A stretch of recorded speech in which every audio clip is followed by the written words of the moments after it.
नमस्कार, स्वागत है आपका एबीपी गंगा में। मैं हूं अवधेश। उत्तराखंड प्राइम की शुरुआत करते हैं। राज्य सरकार के प्रवक्ता और कैबिनेट मंत्री मदन कौशिक ने भी कहा कि कोर कमेटी की बैठक के दौरान पार्टी की आगामी रणनीति पर चर्चा हुई। अपने समय पर कार्य मंत्रणा ने जो तय किया उसके अनुसार हुआ है। आज कोर कमेटी में 18 तारीख को जो 4 साल पूरे हो रहे हैं उसे कैसे भव्य दिव्य मनाएं, उस पर हमारी चर्चा हुई।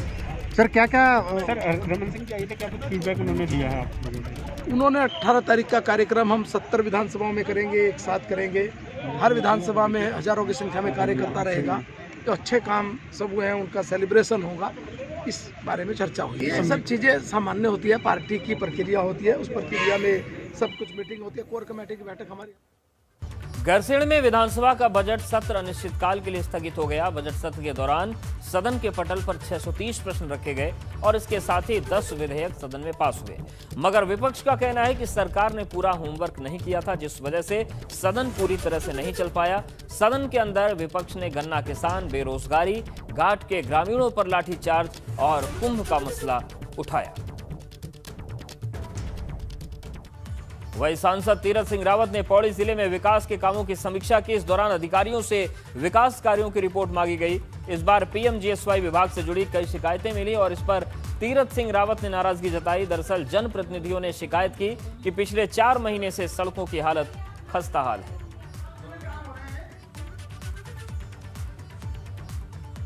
चंपावत के लोहाघाट में शराब पीने के दौरान हुए विवाद में एक बुजुर्ग की मौत हो गई। बताया जा रहा है कि 2 युवक शराब के नशे में आपस में झगड़ा कर रहे थे और इसी दौरान बुजुर्ग बीच बचाव करने लगे। बीच बचाव के दौरान एक युवक ने बुजुर्ग को चाकू मार दिया। अस्पताल ले जाते समय उसकी मौत हो गई।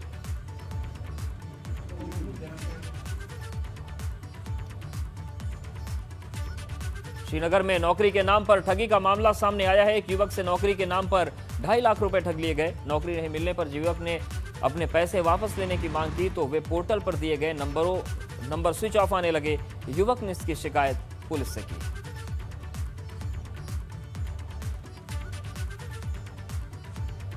श्रीनगर में प्रगतिशील जनमंच से जन समस्याओं को लेकर प्रदर्शन किया। प्रगतिशील जनमंच के बैनर के साथ कई संगठनों ने जन आक्रोश रैली निकाली। इन्होंने सरकार पर जन समस्याओं की अनदेखी का आरोप लगाया। जनसभा में जनहित के मुद्दों के लिए एकजुट होकर संघर्ष करने का आह्वान किया गया।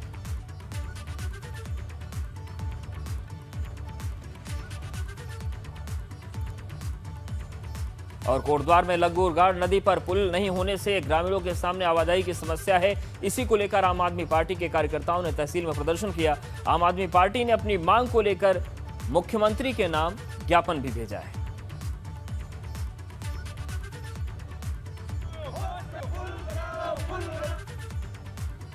रुद्रप्रयाग का बधाड़ी ताल अपनी कुदरती खूबसूरती के लिए जाना जाता है। इस ताल में रंग बिरंगी मछलियां पाई जाती हैं। बधाड़ी ताल के पर्यटन के लिहाज से विकसित किए जाने पर जोर दिया जा रहा है। इसके लिए प्रशासन की तरफ से योजना तैयार की जा रही है। ये ताल समुद्र तल से करीब 21,000 मीटर की ऊंचाई पर स्थित है। धार्मिक मान्यता है कि यहाँ पर भगवान त्रियुगी नारायण का ये सिद्ध स्थान है।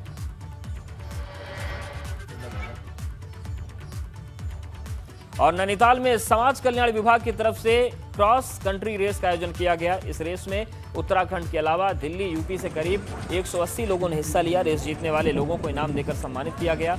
इस रेस के जरिए युवाओं को नशे से दूर रहने का संदेश भी दिया गया।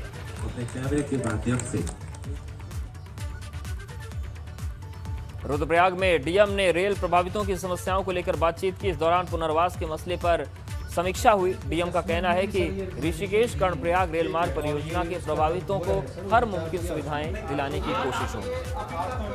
ये सबसे ज्यादा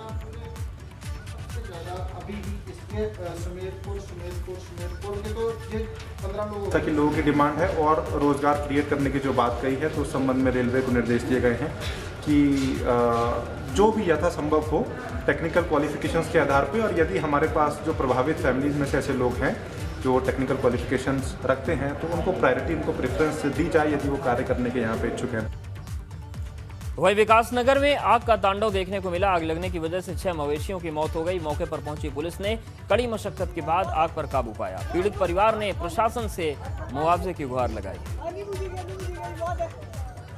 तो आग में झुलसकर 6 मवेशियों की मौत हो गई। पीड़ित परिवार अब मदद की गुहार लगा रहा है। टिहरी झील और उसके आसपास के इलाके में साहसिक खेलों के हब के तौर पर विकसित किया जा रहा है। कोटी कॉलोनी साहसिक खेल एकेडमी को आईटीबीपी को हैंडओवर कर दिया गया है और जल्द ही इसके संचालन की उम्मीद है। आईटीबीपी की तरफ से अपने जवानों के साथ ही आसपास के युवाओं को भी साहसिक खेलों की ट्रेनिंग दी जाएगी। खेल एकेडमी में वाटर, लैंड और एरो स्पोर्ट्स के लिए अलग अलग ट्रेनिंग की व्यवस्था की गई है।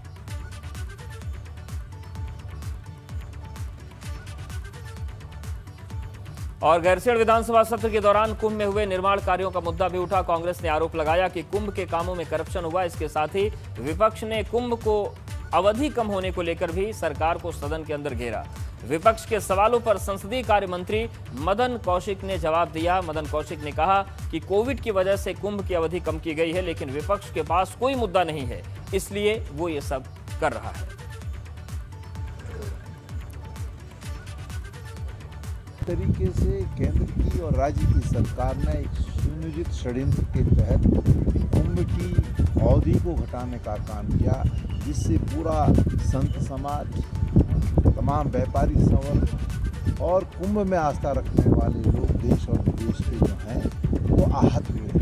करोड़ों करोड़ लोग जो है कुंभ में प्रतिभा करने का काम करते हैं, लेकिन इस सरकार ने सुनियोजित षड्यंत्र के तहत कुंभ की अवधि। जहाँ तक कुंभ का सवाल है, ये सही है कि कोविड के कारण कुंभ को उस बृहत स्तर की बजाय एक निश्चित स्तर पर किए जाने का निर्णय लिया। और जैसा मैंने भी आज अखबार में पढ़ा कि खुद माननीय न्यायालय ने एक कमेटी बनाई है कि सब जाकर हर काम को देखे पूरे हुए नहीं हुए, क्या हुए। मैं समझता हूँ कि विपक्ष के पास मुद्दा ना होने के कारण मुद्दाहीन विपक्ष अगर मैं कहूँ तो ज़्यादा उचित है।